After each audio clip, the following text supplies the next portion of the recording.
You are welcome back to the video. Today we're going to talk about how to fix an update is required to use cellular data error on your iPhone. So let's get started without wasting any time. So the very first thing what you need to do is just go back to your home screen, and here in the control center what you need to do is just here enable this airplane mode, and after this turn it off at least after 60 seconds, and then check whether the problem has been fixed or not. And if this trick doesn't work for you, then go for the next one. For that, here launch Stings app on your device, and then scroll it below here and tap on general, and again scroll it below here and tap on transport or reset, then tap on reset. From here you have to reset network settings. So give here your passcode for your iDevice, and then tap on reset network settings to confirm the process, and hopefully after this your problem will be fixed. So if this trick also doesn't work for you, then go for the next one.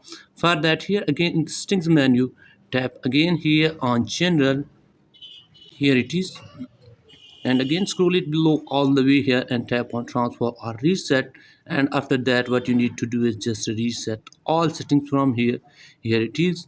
So give here your passcode for your iDevice, and again tap here on reset all settings, and after this hopefully your problem will be fixed. And if this trick doesn't work for you, then go for the next one. For that what you need to do is just you have to remove your SIM card from your iPhone, and then turn off your device at least for the 60 seconds, and then clean your SIM card and then reinsert it again, and hopefully your problem will be fixed. And if this trick also doesn't work for you, then go for the next one. For that, again here in the settings menu what you need to do is just tap on general, and here is the about, so tap on this, and here what you need to do is just check here if you have any carrier update settings pop up available.